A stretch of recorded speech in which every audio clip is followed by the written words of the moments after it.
आश्रय, साधन को चाटने में देर नहीं लगती माया को, एक बार में ही चट कर जाए पूरा साधन। ऐसे ऐसे अपराधों की वृत्तियां प्रेरित करती कि एक अपराध से पूरा साधन चट जाए। साधु अवज्ञा तुरत भवानी, कर कल्याण अखिल कयानी।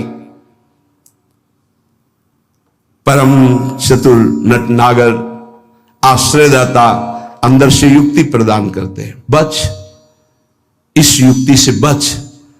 उन्हीं की माया है तो वही चाल जानते हैं बचाने की, इसीलिए कहते हैं मामेव ये प्रपद्यन्ते, केवल मेरी शरण में हो जाओ। माया तो इतनी प्रचंड है कि भगवान को भी भगवान मानने के लिए तुम्हारे हृदय में स्थान नहीं रखेगी, स्थान ही नहीं रखेगी, इतनी मलिन वृत्ति कर देगी, तभी तो दुर्गति कराती है। अगर थोड़ा भी भगवान का आश्रय है, भगवान उसे बचाते हैं, इस माया के तूफान से उसे बचा लेते हैं।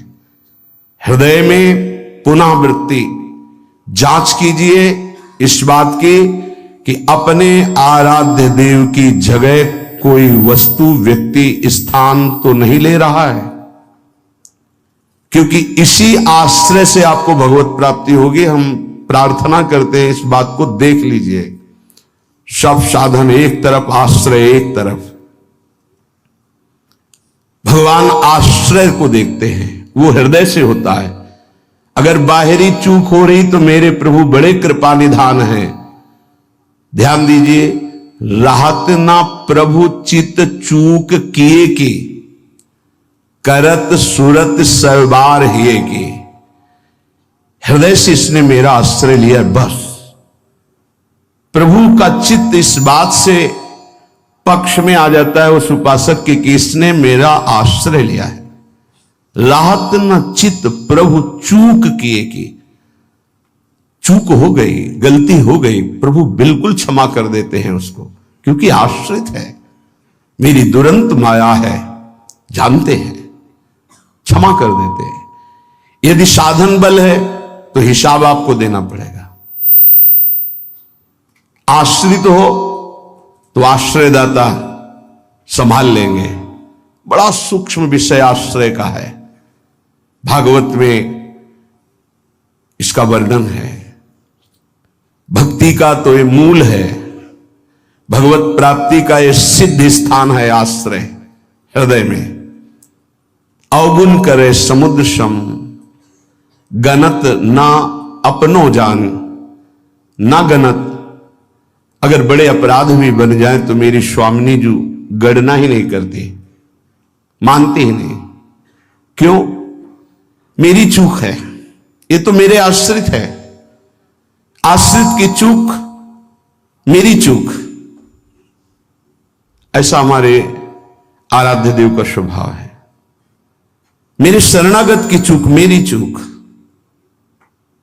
जय विजय ने रोक दिया, सनकादि ने शाप दिया, प्रभु आए और कहा मेरे सेवकों के द्वारा किया हुआ अपराध मैं क्षमा चाहता हूं। मैं स्वयं मानता हूं कि मेरे द्वारा ही अपराध हुआ, क्योंकि सेवक का अपराध स्वामी का माना जाता है। मानो स्वामी ने ही अपराध किया। हृदय भर आता है प्रभु की इस आश्रयदाता वृत्ति पर। जय विजय से कहा तुम चिंता मत करो, तुम 3 बार अवतार लोगे, हम 4 बार लेंगे। भगवान ने 4 बार अवतार लिया। रावण कुंभकर्ण भगवान राम रूप से अवतरित हुए। हिरणाक्ष हिरण्यकश्यप भगवान नरसिंह वाराह रूप से प्रकट हुए।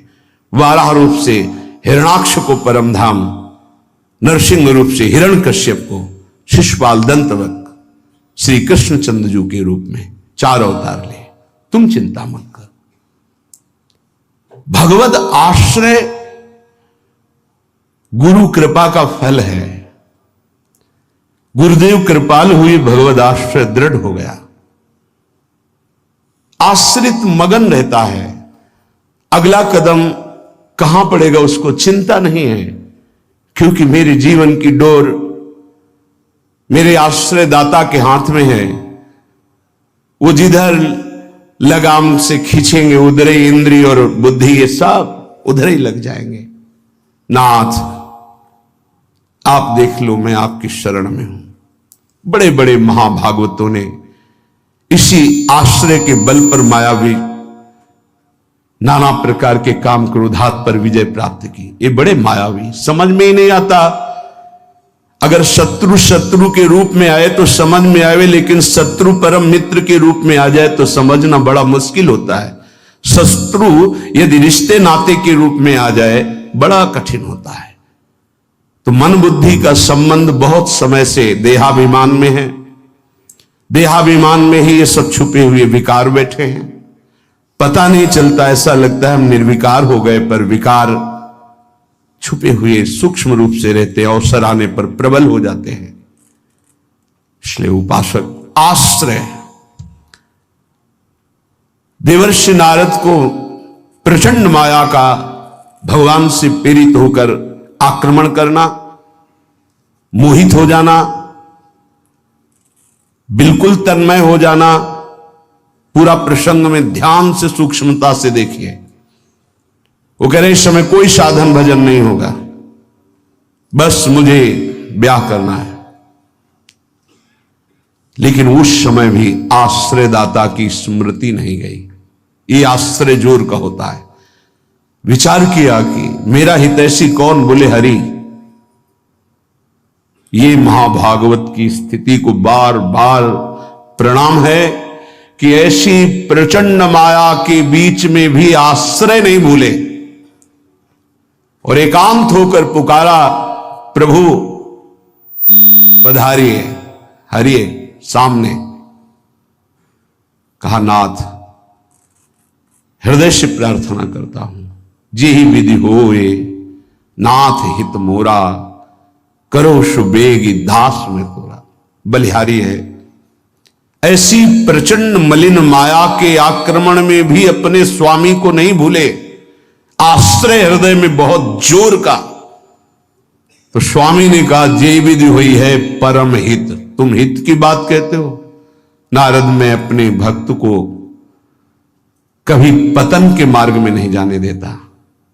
चाहे जितना उसका उपहास कराना पड़े, विरोध कराना पड़े, मैं ये सब सह लूंगा कि मेरे भक्त का उपहास हो रहा है, निंदा हो रही है, अपमान हो रहा है, पर मैं उसे पतन के गर्त में नहीं जाने देता। जाओ, जे विधि हुई है परम हित नारद सुनो तुम्हारा। तुम्हारा परम हित जिसमें होगा वही मैं करूंगा। और वही किया प्रभु ने, परम हित कर दिया। इसलिए आश्रय, आश्रित को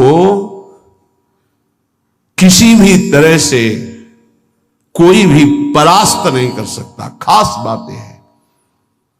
जहां किसी ने आश्रित को यह देखा कि इसमें तो ना तप है ना बल है, तो वो ये नहीं देख पाया कि आगे तो आश्रित दिखाई देता लेकिन गोद में बैठा है आश्रयदाता की। 5 वर्ष के प्रहलाद जी का चमत्कार कोई साधन भजन नहीं था। 5 वर्ष की तो आयु है, क्या साधन भजन है? गुरुदेव देवर्षि नारद ने आश्रय पुष्ट करा दिया गर्भ से ही। इतना जोर का आश्रय है कि इतनी भयावह परिस्थितियां आने पर भी मन डगमगाया नहीं। मेरे हरि हैं ना, मेरे हरि हैं, मैं उनकी गोद में हूं, वो कण कण में है। क्या दिव्य आश्रय! इसीलिए सारी दिव्यता प्रहलाद जी के जीवन में पाई गई। गुरुदेव नारद जी से पहले उनका स्मरण होता प्रहलाद, फिर नारद। प्रहलाद नारद पराशर पुंडरीक व्यासंबरी सुख सौनक भीष्मदाल ध्यान। सबसे पहले भक्तराज प्रहलाद जी का नाम, क्योंकि 5 वर्ष की अवस्था में निष्काम धर्म की चरम सीमा में आश्रय की भारी स्थिति में प्रहलाद जी को पाया गया। ध्रुव जी भी महाभागवत हैं, पर पहला नाम नहीं लिया गया क्योंकि उन्होंने अटल पदवी की आकांक्षा की। निष्काम धर्म की चरम अवस्था प्रहलाद जी की। नरसिंह भगवान प्रकट हुए और पूरी लीला करने के बाद प्रहलाद जी को गोद में बैठाल के कहते, मेरी आज्ञा है, आप वरदान मांगो।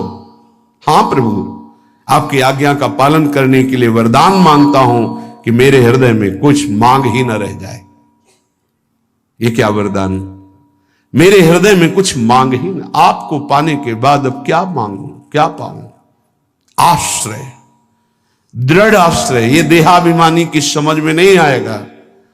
भगवद आश्रय, हृदय से आर्त भाव से जितनी दिव्यता वो सब आश्रय में विराजमान रहती है। इसलिए नाम आश्रय, धाम आश्रय, रूप आश्रय, लीला आश्रय, ये सब उसी परम आश्रय के खंभे हैं जिनके ऊपर प्रेम महल बनता है। इसी प्रेम महल में अद्भुत विलास और उसी में आपका प्रवेश, प्रेम विलास में। नाम रूप लीला धाम ये महल के खंभे हैं, प्रेम महल के। और आश्रय, दृढ़ आश्रय आराध्य देव का। कैसा दृढ़ आश्रय? यह जोरी अविचल वृंदावन, नाहिन आन सुकाज, नाहिन आन सुकाज। मेरे प्रिया प्रीतम, हमारे माई श्यामाजू को राज। देखो आश्रय, मेरे प्राणनाथ श्री श्यामा शपथ करो तृण छिए, कसम खा के कहता हूं, हृदय में केवल श्यामाजू का आश्रय। आचार्य चरण कह रहे, मेरी महारानी श्री राधा रानी, जाके बल में सब सो तोरी, नाहि नान सुकाज, शपथ करो तृण छिए, सब सो तोरी, लोक वेद कुल कानी, मेरी महारानी श्री राधा रानी। ये महान पुरुषों ने आश्रय को अपने हृदय की कृपा करके परिचय दिया, तब समझ में। आश्रय सच्ची कहते हैं, आश्रय एकमात्र आश्रय। नहीं ऐसी धूल भरी आंधी कि तुम समझे नहीं पाओगे कि साधन कर रहे हो कि असाधन कर रहे हो। बहुत सावधानी की जरूरत है, क्योंकि चित्त द्रवित हो जाता है। द्रवित चित्त में जो भी संस्कार डालोगे बहुत जोर के होते हैं। जैसे मोम को पिघला दिया जाए, फिर उसमें जो छाप लगाई जाए वो बहुत जोर की लग जाएगी। चढ़ के मैन तुरंग पर चलिबो पावक माही, प्रेम पंथ अति कठिन है, सबको निबहत नाही। जैसे मोम के घोड़े पर बैठकर आग से निकलना हो तो कैसा खतरनाक खेल है, ऐसे द्रवित हृदय से विषयों को पार करना है। कोई भी आकर्षण, कोई भी व्यक्ति वस्तु स्थान अपना अधिकार बना सकता है हृदय में, क्योंकि द्रवित हृदय, एक बार छाप लग गई तो द्रवित हृदय की छाप को मिटाना बहुत कठिन होता है। इसीलिए उपासक को जब वो असावधान होकर विषय में फंस जाता है तो बहुत ही आसक्त चित्त पाया जाता है, क्योंकि वो निर्मल द्रवित हृदय का सीधे हृदय से प्यार करता है, वस्तु से, व्यक्ति से, स्थान से। नहीं तो हिरन कोई प्यार की वस्तु जिस प्रेम के कारण अपनी रानियों का, पुत्रों का, राज्य का, समाज का त्याग कर दिया, उस प्रेम के आगे हिरन क्या चीज था। पर द्रवित हृदय, छाप लग गई, अगला जन्म हिरन का हुआ। द्रवित हृदय उपासक का होने लगता है। मलिन हृदय की छाप तो मिटाई जा सकती है, ये सूक्ष्म विषय है। विषयों में खेल रहा है, कोई भगवान से मतलब नहीं, तो जब जगेगा तो उसका हृदय साफ किया जा सकता है। जब ज्ञान होगा, उसको सत्संग मिलेगा तो सुधार बड़ी तीव्रता से हो जाएगा, यदि कुसंग ना हो तो। लेकिन यदि उपासक का हृदय आसक्त हो जाए तो बहुत ही उसमें विचित्रता पाई जाती है। जैसे द्रवित हृदय किसी रूप में फंस जाए, शरीर में फंस जाए, वस्तु में फंस जाए, उसकी एक विलक्षणता होगी उपासक की। जैसे वो प्रभु की तरफ चला था वैसे ही विषयों में अनन्य होकर के चलने लगेगा। द्रवित हृदय बिल्वमंगल जी चिंतामणि में अत्यंत आसक्त, हटे, प्रभु में मन को लगाने की चेष्टा की, लगा, फिर वैसे ही एक नववधू को, फिर वैसे ही नवीन आसक्ति, अर्थात वो अभी हृदय से छाप मिटी नहीं थी।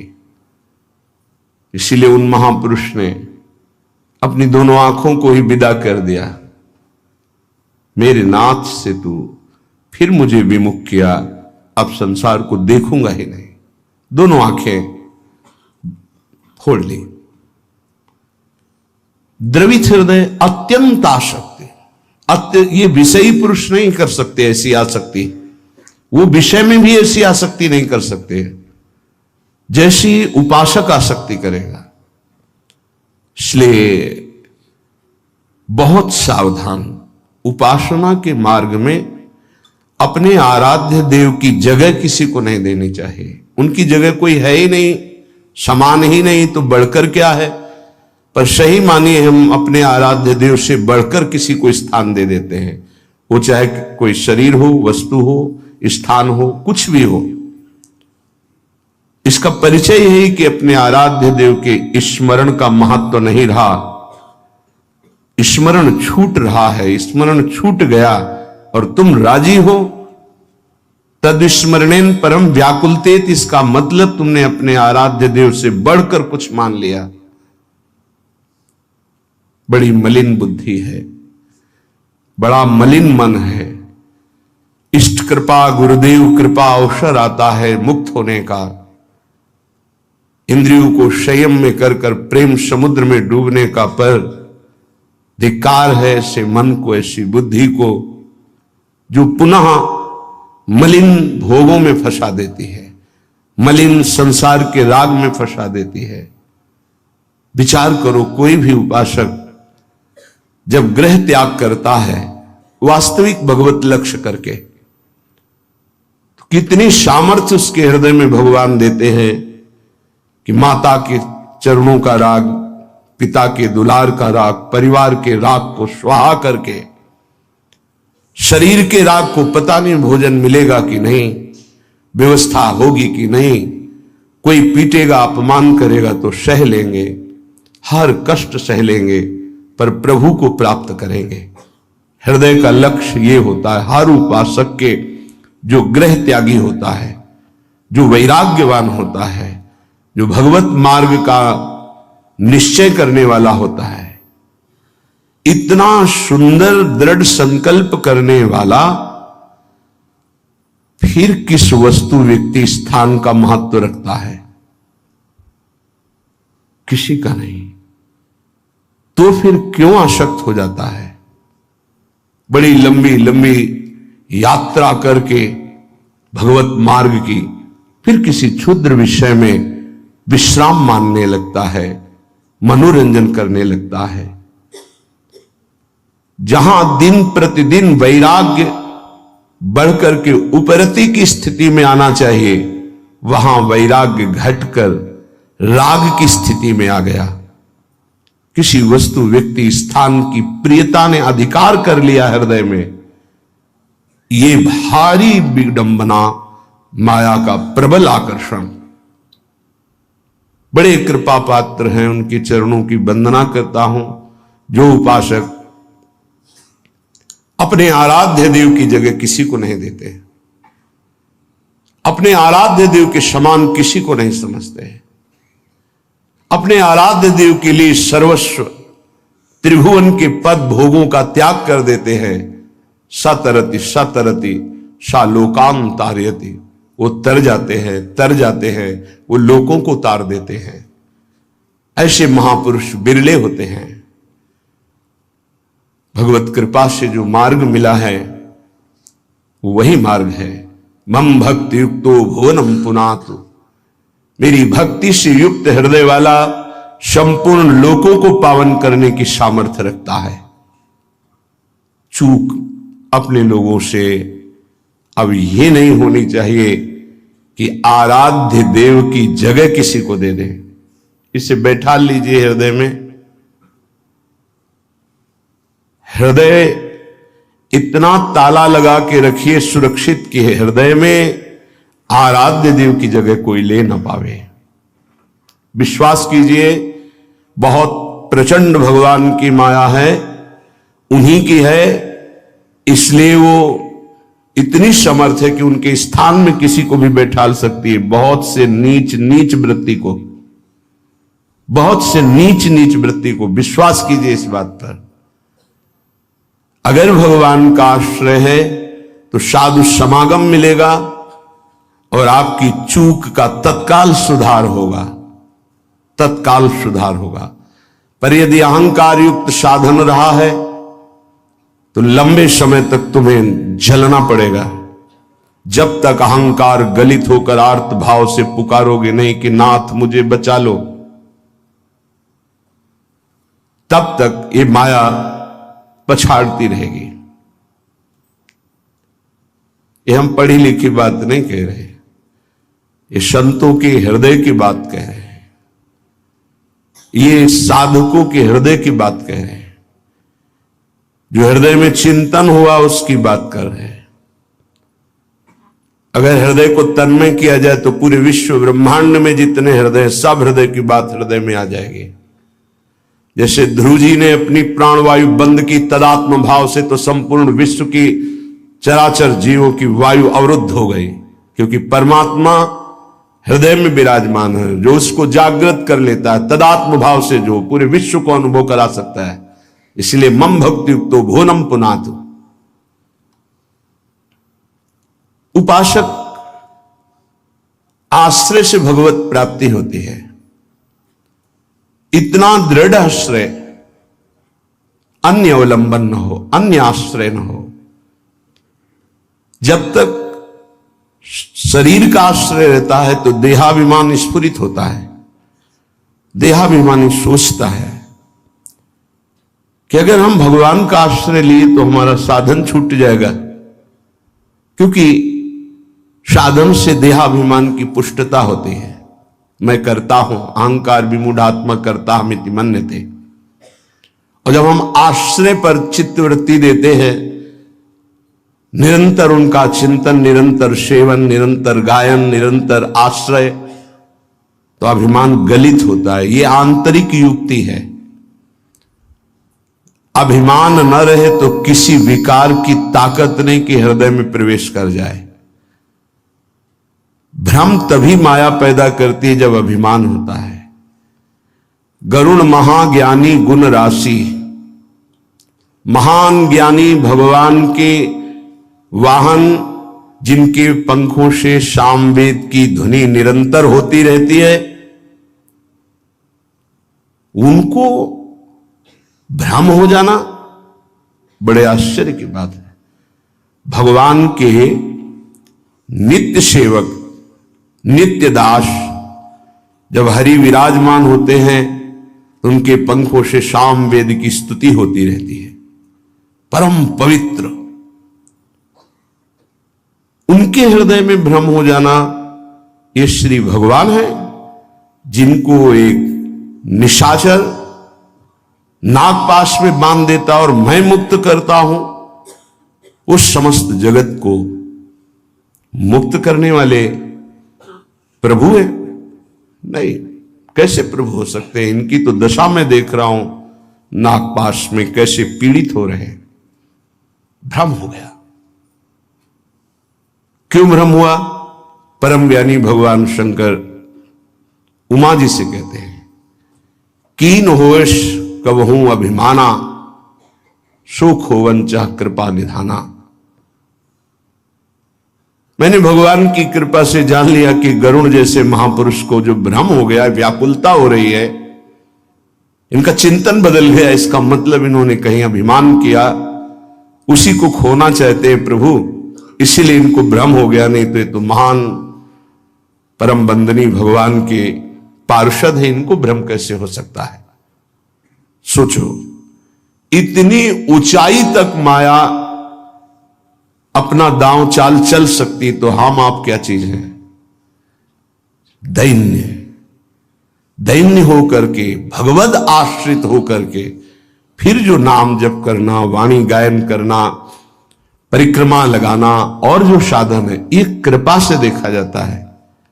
इसमें अहम नहीं होता, मैंने किया, मैं ऐसा नियम लिए हूं, मैं ऐसा संकल्प किए हूं, मैं करता हूं।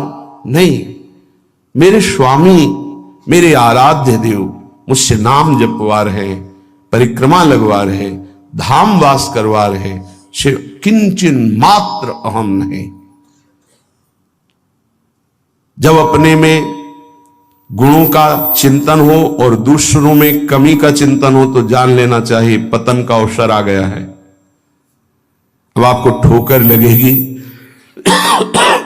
गिरना पड़ेगा आपको। सावधान हो जाओ, पुकारो प्रभु से, प्रभु बचा लो, अहंकार आ गया। बहुत घातक, बहुत घातक। अपने में गुण का चिंतन होने लगे, दूसरे में कमी का चिंतन होने लगे, तत्काल अपने आराध्य देव को पुकारो, आश्रयदाता को, नाथ बचा लो, अहंकार आ गया। यह अहंकार का परिचय है। लेकिन हम इतने मंद बुद्धि के हैं कि हम निंदा भी कर लें तो प्रभु से पुकारते रहें, बचा लो। इसका कारण प्रभु का आश्रय नहीं है। जो हम आश्रय आश्रय चिल्लाते हैं उसको समझिए, प्रभु का आश्रय नहीं है, गुणों का आश्रय है। और जितने भी गुण हैं वो मायाकृत है। गुण मानी संसार और सकल गुण प्रीत बिनु, बहुत धरत सिरभार, श्री हरिवंश कृपा बिना। बिना आचार्य कृपा के, गुरु कृपा के, गुणाभिमान हृदय में होता, उसी का संसार सम्मान करता है। तो बोले प्रीति के बिना सब व्यर्थ है। आश्रय से प्रीति होती, प्रीति से दृढ़ आश्रय होता है। उपासक हृदय में देखता रहे कि जिनके हम आश्रित हैं उससे बढ़कर कोई ना हो, तो पड़े रहोगे तो भगवत प्राप्ति हो जाएगी। हमारे शब्द को बहुत बिना किसी तर्क के, क्यों में के, इसे स्वीकार कर लो। यदि आश्रय दृढ़ है हरि का, एक ही उपाय से माया से मुक्त होने की बात भगवान ने कही। मामेव ये प्रपद्यन्ते माया मेताम तरन्तिते, इसमें कोई दूसरा शब्द नहीं बोला। ऊपर के श्लोक की पंक्ति में बताया अपनी माया की महिमा कितनी दुरत्य है, दुरंत है, प्रचंड है। दैवी हेषा गुणमयी मम माया दुरत्या। और उसके नीचे की पंक्ति में बताया उपाय उससे मुक्त होने का। मामेव ये प्रपद्यन्ते, बस माया में ताम तरन्ते, मेरे आश्रित। अभी यह आश्रय कैसे दृढ़ होता है तो उपाय बताया जाता है। आप ऐसे रहो, आप ऐसे चलो, आप नाम जप करो, आप वाणी जी गायन करो, आप ऐसे सेवा करो, इससे आपका आश्रय दृढ़ होगा। भगवत प्राप्ति आश्रय से होती है। विश्वास कीजिए, आश्रय से। यह गुण साधनते नहीं हुई, सर्वेषु साधन वरेषु चिरम निराशा। खास बात, आशा आश्रय दाता से है। आशा से दास्यम वृषभानु जायास। हमारी आशा स्वामिनी जी से है। हमारा बल साधन नहीं, मेरे बल से वृंदावन रानी आश्रय दाता हमारा बल है। फिर हम साधन भजन क्यों करें, क्यों करना और करना, ना करना और करना, यह तुम्हारा विषय ही नहीं। तुम तो आश्रित हो। अब जोई कहां है, करें हम सोई, आयुष लिए चले निज दासी, ये आश्रित है। उपासक समझे, आश्रय के समान कोई भी साधन नहीं है। इससे श्रेष्ठ कोई भी साधन नहीं। आश्रय, भगवान एकमात्र आश्रय को देखते हैं। आश्रय, अगर अंदर से भगवद आश्रय है तो माया विशेष विशेष प्रकार की चालें चले, तो परम खिलाड़ी नटनागर प्रभु उसके हृदय में बैठकर बचाव पक्ष की युक्तियां देकर बचा लेते हैं। यदि आप नाम के अभ्यासी हैं तो आप जब करवट बदलते हैं, आपको चेतना युक्त वृत्ति में तो आप उस समय देखते हैं आपका नाम या मंत्र चल रहा है। अगर चल रहा है तो आपका अभ्यास ठीक है, यदि नहीं तो अभी आपका अभ्यास ठीक नहीं है। अगर नींद खुली तंद्रा में स्थित हैं तो नाम चल रहा है, मंत्र चल रहा है, आप जाग भी नहीं रहे, आप सो भी नहीं रहे। ये बहुत नामाभ्यास से ऐसी सुंदर स्थिति प्राप्त होती है कि आंसुओं से वस्त्र भींगे रहते हैं। कब रात निकल गई, कब दिन निकल गया, उपासक को पता ही नहीं चलता। वो नाम के उस परमानंद में डूबता है जिसकी चाह से हम अनंत जन्मों से भटक रहे हैं भोगों में, और वो किंचन मात्र नहीं है। भोरी सखी को तो ये प्राप्त है। ये अपने लोगों के लिए प्रार्थना कर रहे हैं कि हे लाडली जू, आपकी बलिहारी जाऊं, आप ऐसी कृपा कर दो कि जागते हुए सोते हुए स्वप्न में हर समय हमारे हृदय में स्फुरित होता रहे राधा राधा राधा। ही जी रसना श्वास श्वास प्रति, आहा रोम रोम रट लाऊं राधा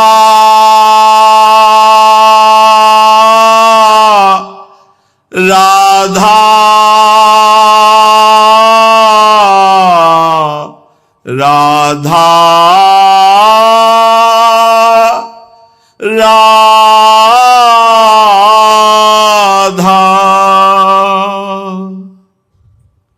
हृदय से, दिल से, जिह्वा से, श्वास श्वास से, रोम रोम से, हे किशोरी जू बस मेरे राधा राधा राधा राधा ऐसा निकले।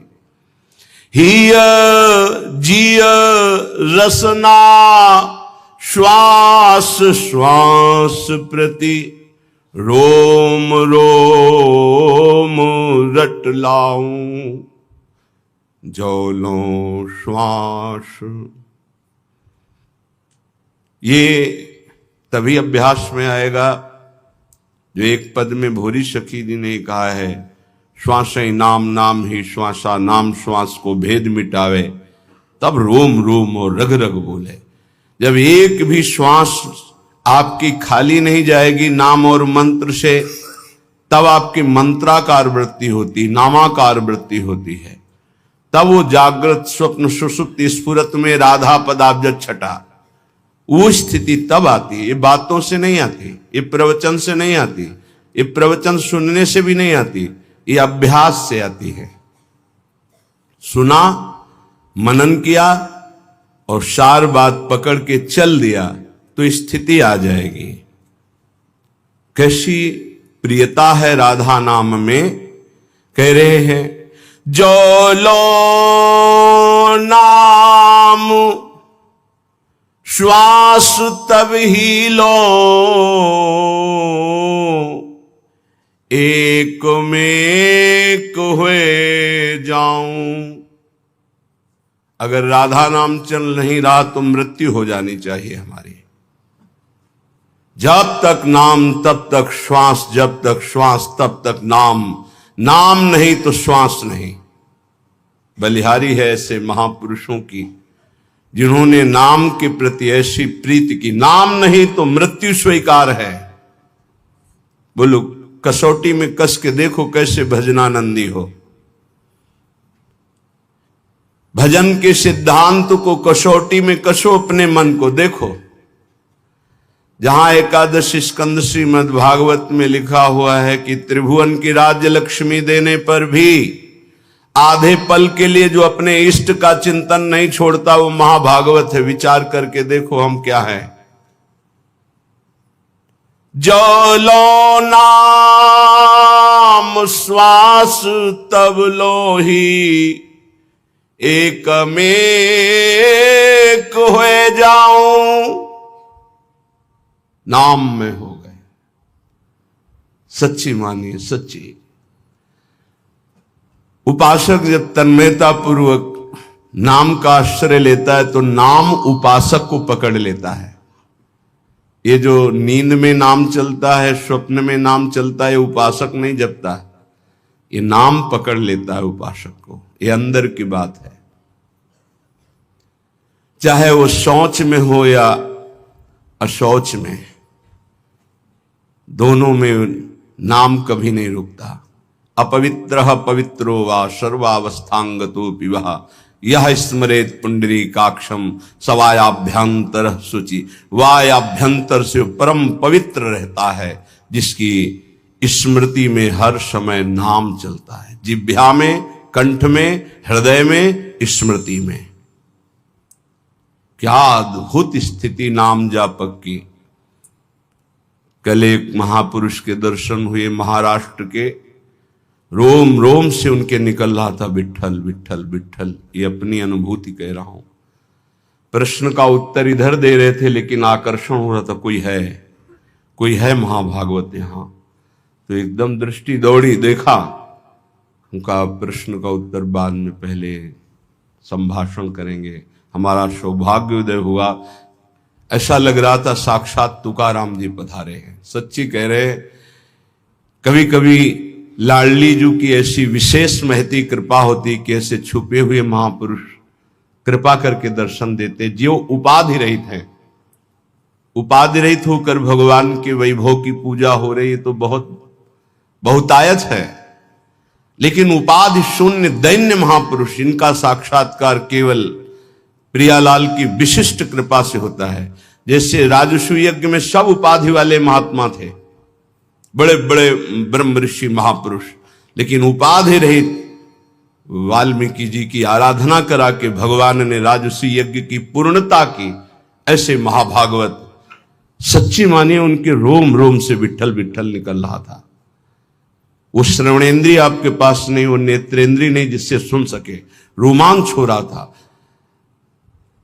2 घड़ी तो हमको संभलने में लगे, अपने आपे में आने के। केवल ऐसा बार बार की ऐसी कृपा कैसे हो सकती मुझ अधम पर कि ऐसे महापुरुष मुझे दर्शन दे सकते हैं। कोई नहीं जानता था। वो ऐसे ही साधारण ऐसे बैठे हुए थे। रोम रोम से विट्ठल विट्ठल विट्ठल निकल रहा था। ये तभी होता है जब अभिमान लीन हो जाता है आराध्य देव में, तब रोम रोम रग रग में नाम स्वयं स्फुरित होता है। जनाबाई के कंडों से निकलता था विट्ठल विट्ठल विट्ठल।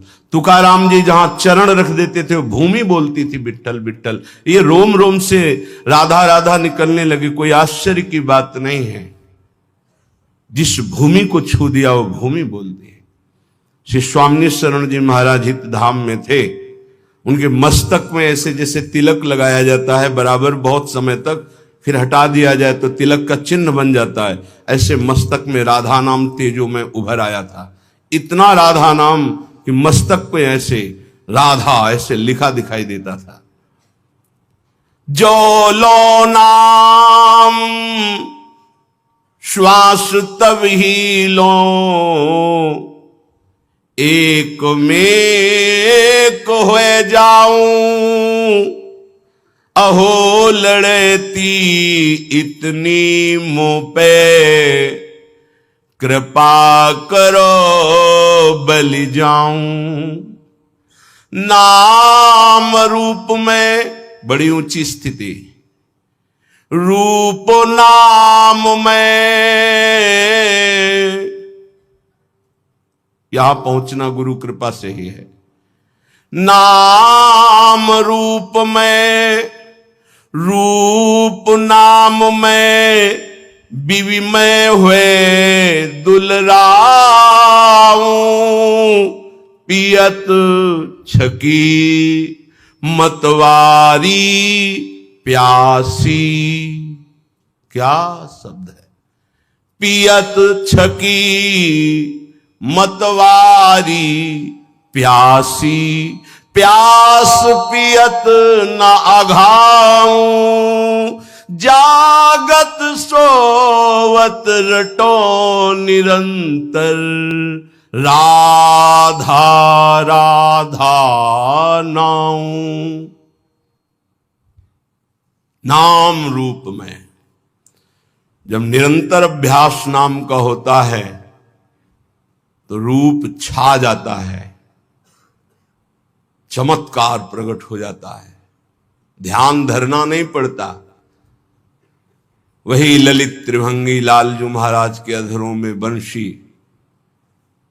और मंद मंद मुस्कुराती हुई अनंत सौंदर्य माधुर्य समुद्र को भी आकर्षित करने वाला रूप श्री लाडली जू का।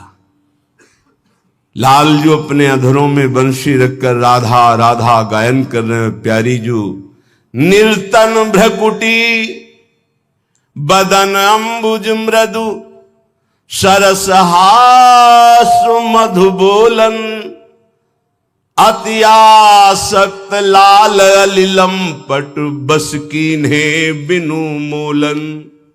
बिना मोल के लालजू बिके हुए प्यारी जू का भ्रकुट संचालन, मंद मुस्कान और अमृत भरे रसमय वचन, लालजू बिना मोल के बिक गए। ऐसे प्रियालाल नेत्रों में छाए रहते हैं। नैनन पिय मूर्ति बसे, तेहि रस रहे समाय, यह लक्षण सुनि प्रेम के और न कछु सुहाय।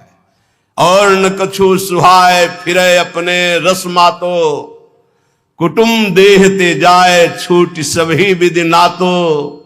जहां जहां पिय की बात सुने खोजत तिन गैनन, ओ अद्भुत स्थिति मम भक्ति युक्तो भुवनम पुनात। ऐसा महाभागवत भुवन के भुवन को पावन करने की सामर्थ्य रखता है। नाम रूप में जितना नाम जप करोगे रूप झलकने लगेगा, और रूप नाम में, रूप का परिचय नाम से ही होता है। देखिए रूप नाम आधीना, अगर नाम नहीं तो परिचय नहीं मिलेगा। सामने रूप खड़ा हो, ये कौन है, बोले अमुक है, नाम परिचय कराता है रूप का। तो रूप नाम में, नाम रूप में बीबी होए दुलराऊं।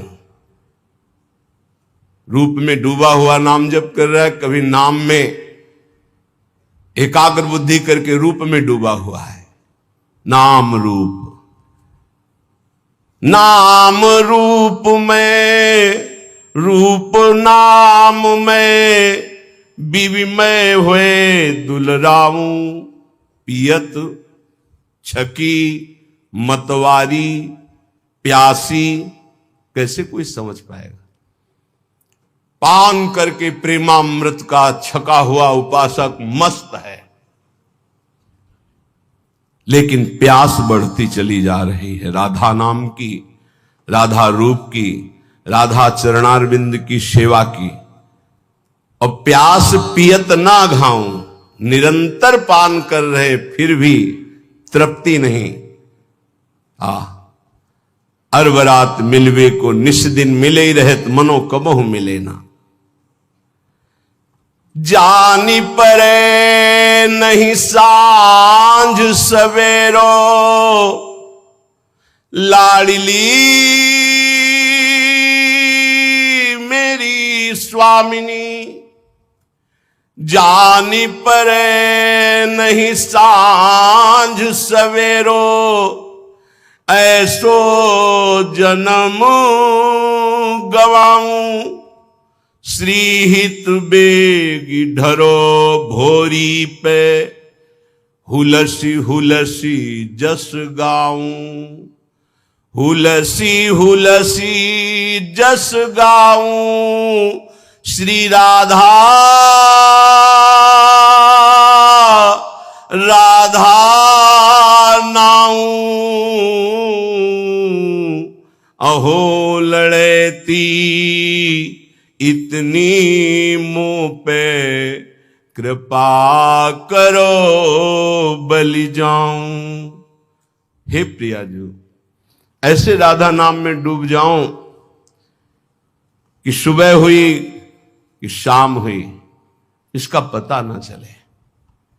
पूरा जीवन केवल राधा नाम की तन्मयता में व्यतीत हो। कृपा करो लाडली हम पर द्रवित हो जाओ, श्रीहित बेगी डरो मोहि पर। हे प्रेम स्वरूपा प्रियाजू द्रवित हो जाओ, दया कर दो कि मैं आनंद में उमगती हुई हर समय राधा नाम जप करूं और आपका यश गान करते हुए जीवन व्यतीत करूं। जीवन का परम लाभ यही है। जिनकी बात करने मात्र से भव समुद्र छूट जाता है वो प्रिया प्रीतम है, अन्य बात नहीं। अन्य बात करोगे फंस जाओगे। तब सुख हरिवंश गुण नाम रसना रटत और बहुवचन अति दुखदानी। और कुछ बोले तो दुख में फंस जाओगे, निंदा स्तुति बन जाएगी। एकमात्र प्रिया प्रीतम की बात करो, उनका नाम जप करो, बहुत जोर का प्रेम प्रकाशित हो जाएगा हृदय में। दो ही बातों से, नाम जप और लीला गुण गायन श्रवण, इसी से प्रेम प्रकाशित होता है। श्रीपाद प्रबोधानंद जी महाराज कह रहे हैं, श्रीधाम वृंदावन का यदि आश्रय और वास मिल गया है तो आपको बहुत धैर्यवान बनना होगा। या आप भक्ति के मार्ग में चल रहे हैं तो आपको बहुत धैर्यवान बनना होगा। श्री वस्त्राभरणादिभि करपदाद्युत्कर्त दाहादिभि निंदा संस्तव कोटिभिर्बहु विभूत्यत्यंत दैन्यादिभि जीवान्नेव मृतो यथान विकृतिम प्राप्तः कथंचित क्वचित श्री वृंदावनमाश्रये प्रिय महानंदैक कंदम परम। यदि हम वृंदावन वास करते हैं या बाहर वृंदावन का आश्रय लेकर प्रियालाल की भक्ति करते हैं, कई बार कहा है बहुत सावधान हो सकता है तुम भक्ति प्रारंभ कर रहे हो और तुम्हारे पुण्यों का संयोग बन जाए तो आपको सफलता पे सफलता मिलनी शुरू हो जाए, तो आप उसे भक्ति का परिणाम मत समझ लेना। बहुत धैर्य पूर्वक सुनिए, उसको हृदय में उतारिए। और आप भक्ति प्रारंभ किए और आपके पाप का संयोग शुरू हो गया नष्ट होना, तो आपको दुख विपत्ति संकट और असफलता मिलने लगी, तो आप उसे भक्ति का परिणाम मत समझना। ये पूर्वकृत पाप और पुण्य का संयोग है। भक्ति पाप और पुण्य दोनों को समाप्त करके दिव्यानंद की अनुभूति कराती है। इसलिए श्री वस्त्राभरणादि भी, यदि आपको बड़ा वैभव मिल रहा है तो भक्ति का परिणाम नहीं है कि आपकी भक्ति सफल हो गई, बड़ा वैभव मिल रहा है, नहीं, ये पूर्वकृत पुण्य का प्रताप है। वस्त्र भरणादि भी, सुंदर स्वर्णादि आभूषण, बढ़िया वस्त्र, रुपया पैसा, हर व्यवस्था, तो बोले भक्ति की बड़ी कृपा हुई, हम भगवान की भक्ति की, भगवान हमारी भक्ति का फल हमको दे दिया।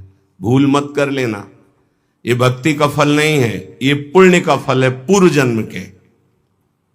या कर पदाद्युत्कर्त दाहादि भी, आग लग गई, एक्सीडेंट हो गया, हाथ पैर टूट गए, संकट आ गया, भारी संपत्ति नष्ट हो गई, तो आप उसे भक्ति से मत जोड़िएगा कि जब से वृंदावन गए भक्ति शुरू की सब चौपट होना शुरू हो गया और चार लोग आपको मिल जाएंगे, देखा ये बड़ी भक्ति करता है इसीलिए ऐसा इसके हुआ।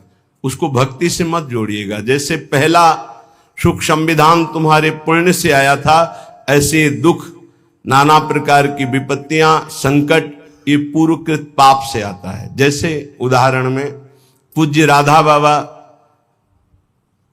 बाल्यावस्था से भगवान के मार्ग के अनुयायी, बहुत कट्टर शास्त्रीय सिद्धांत का पालन करने वाले, जहां स्वप्न में भी पाप नहीं हो सकता, ऐसे महापुरुष जिस समय त्रिपुर सुंदरी भगवती की आराधना का दृढ़ संकल्प लेकर साधना में लगे, खड़ाऊं फिसल गई स्नान और अंग टूट गया। और नियम था कि कोई भी औषधि किसी भी पैथिक की नहीं लेनी, चाहे वो आयुर्वेदिक हो, होम्योपैथिक हो, एलोपैथिक हो, कोई पैथिक नहीं। कितना भीषण कष्ट, बांस की पट्टियों से खपाच बांधकर उसको, और बैठ गए आराधना में। आराधना नहीं रुकी। क्या? इस उच्च कोटि की अवस्था की स्थिति को प्राप्त महापुरुष के ऐसे साधन में विघ्न, ये पूर्वकृत, उसको वर्तमान कृत नहीं माना जाता। आप लोगों की क्या साधना होगी? बड़े बड़े महापुरुषों में बड़े भयानक रोग देखे गए, ये क्या वर्तमान की भक्ति का फल है? छोटी मोटी आराधना करके कामनाओं की पूर्ति होती, जिन्होंने जीवन को भगवान के चरणों में अर्पित कर दिया, क्या उनमें इतनी सामर्थ्य नहीं कि अपने शरीर को स्वस्थ रख सकें? लेकिन शरीर कृत पाप और पुण्य का प्रभाव इस शरीर में जो आ रहा है, कभी ज्ञानी पुरुष, विवेकी पुरुष उसको टालता नहीं है, उसे स्वीकार करता है और अपने भजन के बल से आवागमन से मुक्त होकर भगवान को प्राप्त होता है। इसलिए धैर्यपूर्वक अध्यात्म को समझने की चेष्टा करें। चाहे हमें वस्त्राभूषण आदि खूब श्री वैभव संपत्ति मिल जाए, और चाहे हमारे अंग भंग हो जाए, सब संपत्ति नष्ट हो जाए, निंदा संस्तो कोटिभीर, चाहे कोई हमारी बड़ाई करे कि भाई बहुत कृपा पात्र हैं, भगवान का भजन करते हैं, और चाहे कोटि निंदा, कोई करोड़ों प्रकार से हमारी निंदा करे, बहुविभूत्यंत दैन्यादि भी, चाहे बड़ी विभूतियां एकत्रित हो जाएं या बिल्कुल सब नष्ट हो जाए, तो भी हम अपने प्रभु की भक्ति छोड़ने वाले नहीं। ऐसा धैर्यवान परमार्थ पे चल सकता है। देखो, विचार करके देखो, अध्यात्म किसे कहते हैं? नाटक को अध्यात्म नहीं कहते, पाखंड दंभ को अध्यात्म नहीं कहते। ये अध्यात्म बड़ो ही कठिन है, भजन ढिग ढरिबो। ये शूरवीर का कार्य है कि कदम आगे बढ़ेगा, चाहे जितना अस्त्र संचालन हो। जीवन नेव मृतो यथान विकृतिम प्राप्ता कथनचित क्वचित, जीवित रहूं या मर जाऊं, कदम पीछे नहीं हटेंगे। ये उन बहादुरों का मार्ग है परमार्थ, कायरों का मार्ग नहीं कि काम क्रोध मारा थप्पड़ और फैल के गिर गए, कंठी अलग, माला अलग, तिलक अलग। ये उनका कार्य नहीं है, उन शूरवीरों का कार्य है। आगे की पंक्ति में, जीवन नेव मृतो यथा न विकृतिम, जीवित रहूं या मर जाऊं इसकी कोई परवाह न विकृतिम, अपनी भक्ति में विकृति नहीं आने दूंगा, अपने भगवत मार्ग में मैं कभी कमी नहीं आने दूंगा। नियम लो, यह है भक्ति का स्वरूप। तब अजित भगवान को जीता जाता है। ये खिलवाड़ का मार्ग नहीं है। प्राप्ता कथनचित क्वचित, कोई भी विकार आकर के कहीं भी निपट सकता है। यह है गुरु का चेला, दूसरा कोई नहीं है। जैसे पहलवान गुरु अपने चेले को जहां देखता है कि कमजोर है, वहीं पीट पीट के फिर वो अखाड़े पे खड़ा करता है, अंगुली घुमाता है, ऐसे कोई भी लड़ सकता है। ऐसे ही यहां क्वचित कथनचित, कहीं भी कोई भी मेरे प्राण ले लो, लेकिन मैं भक्ति का मार्ग नहीं छोड़ सकता। चाहे वैभव आवे, चाहे नष्ट हो जाए, चाहे शरीर रहे या नष्ट हो जाए, यश हो या अपयश हो, इसकी कोई परवाह नहीं। जीवन नेव मृतो यथान विकृतिम प्राप्ता कथनचित क्वचित, मरूं या जीऊं इसकी अब कोई परवाह नहीं। ऐसा ही उपासक विजय प्राप्त करता है इस माया पर। नहीं तो बहुत लुभावना और भयावना दोनों प्रकार का आकर्षण माया देती है। शूरवीर टिकता है नहीं, मृत्यु वरण, लेकिन भगवान को नहीं छोड़ सकता। महात्मा बुद्ध जी जब ब्रह्मबोध करने के लिए घर से निकले, तो एक वृक्ष के नीचे बैठ गए और संकल्प किया कि शरीर का मांस गलित हो जाए, हड्डियां टूट जाएं, प्राण निकल जाएं, पर जब तक ब्रह्म साक्षात्कार नहीं होगा तब तक आसन से नहीं उठूंगा। और ब्रह्म बोध करके ही आसन से उठे, इसीलिए उसे बोध वृक्ष कहा गया। वही चित्र और वही श्लोक उड़िया बाबा अपने डायरी में रखते थे। सदैव सामने, ऐसे जीवन में 2 श्लोक सामने सदैव रखा अपने दिमाग में। मात्रा स्पर्शास्तु कौन्ते शीतोष्ण सुख दुखदा आगमा पायनो अनित्यास्तास्ति क्षस्व भारत यम ही न व्यथ्यन्ते ते पुरुषम पुरुषर्षभ सम दुखा सुखाधीरम स्वमृतत्वाय कल्पति। जब कभी कोई भी विपत्ति, संकट, गर्मी, सर्दी, भूख, प्यास, ये 2 श्लोक का निरंतर सामने से भगवान कह रहे, जगत गुरु कह रहे, यम ही न व्यथ्यन्ते ते, व्यथित मत हो, शांत मंत्र में लग, अपने इष्ट के चिंतन में लग।